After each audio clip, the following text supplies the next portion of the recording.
I'm the Rockhopper, and I just found a valley of vintage vehicles.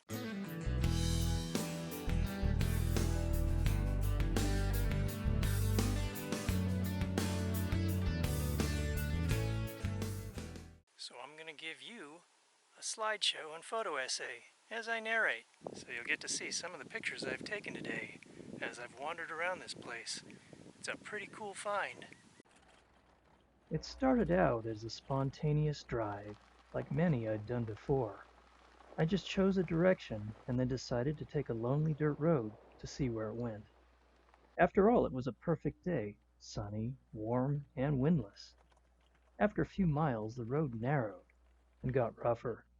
Then I noticed what appeared to be an abandoned vehicle up ahead. I drove by it and then saw another. I stopped for a look.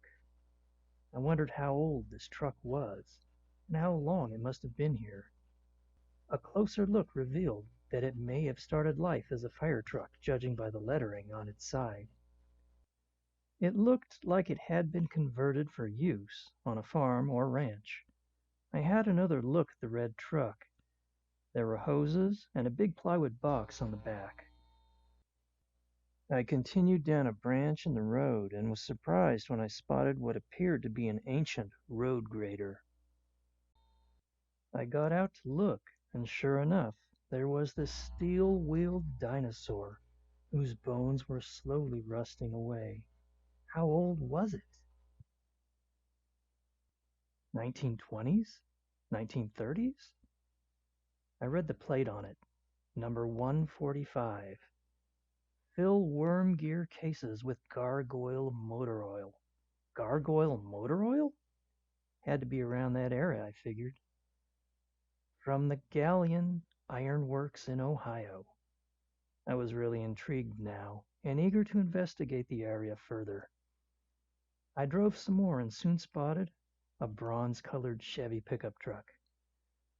I wandered around its flanks and fired off more photos. The cows nearby mooed as I did. I guess the truck was from somewhere in the 1950s. Investigating further, I found an old International, abandoned and forlorn, whose wheels probably hadn't turned for at least a couple decades. A 1960s model was my guess on this one. I returned to the Chevy again for another look.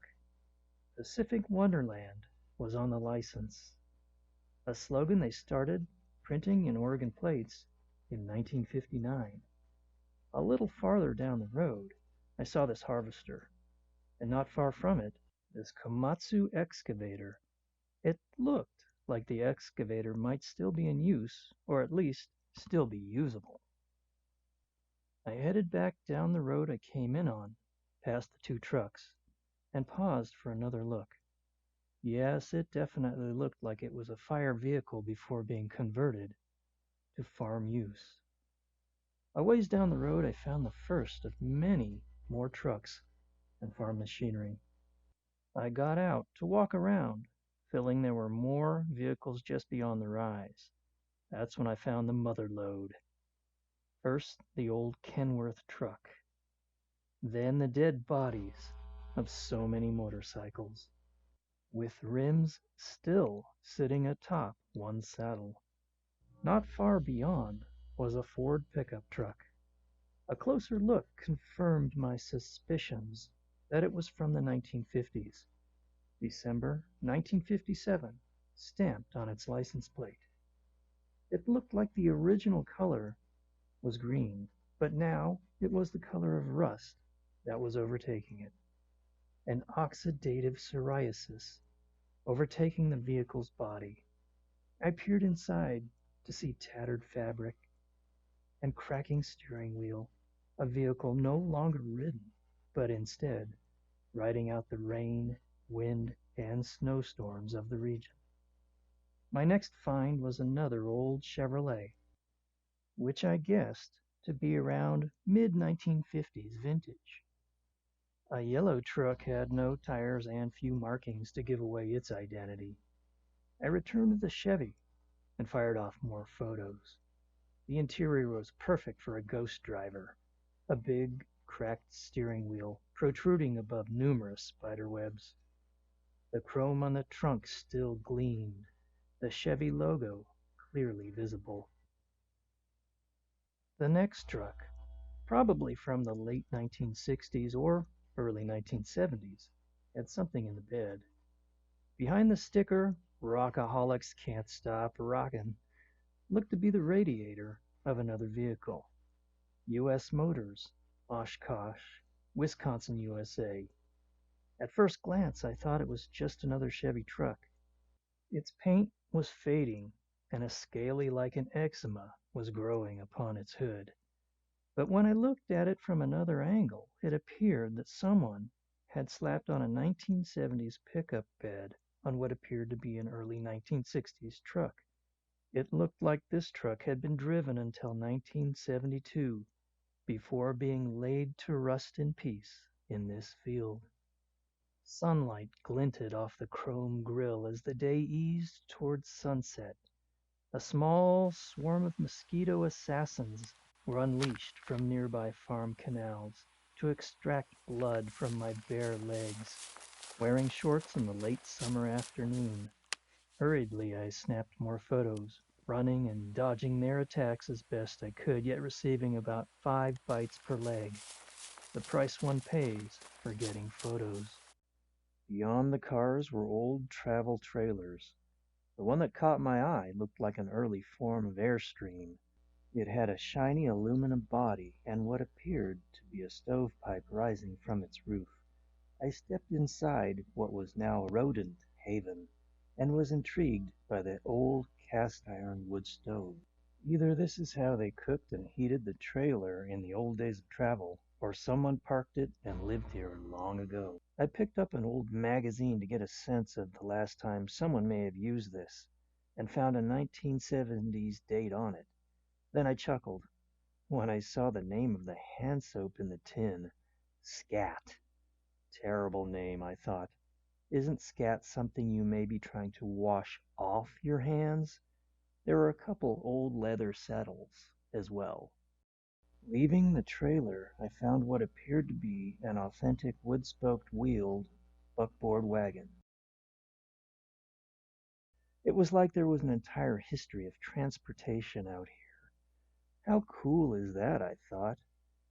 Was this some leftover of the Oregon Trail era?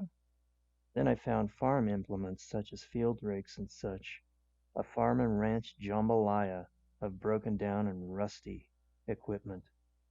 In this land of Ford and Chevys, I was surprised to find this little Honda, and it was quite small, the pre-smart car. I bet it got great gas mileage. If it got stuck, just get out of the vehicle, pick it up, and put it onto a better spot on the road. The Honda 600, an early 1970s car. Compare that tiny Honda to this GMC truck. You could almost fit the Honda in the front seat of it. This Ford 150 doesn't seem all that spectacular compared to the other trucks. But give it 50 more years out here, and people will think it's really cool. Yes, the way things on wheels have evolved through the decades and centuries is mighty interesting. Some will go on, while most will end up in a lonely field, becoming ranch lawn ornaments, or be recycled. May all the vehicles that have been laid to rust, may you rust in peace.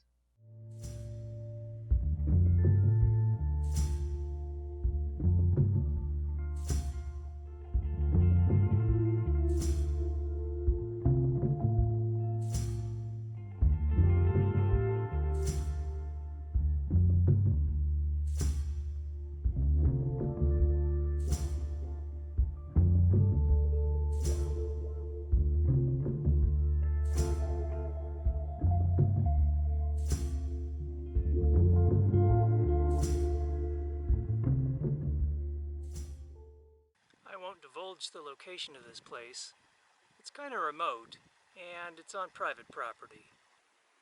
It could be in Oregon, or is it Washington?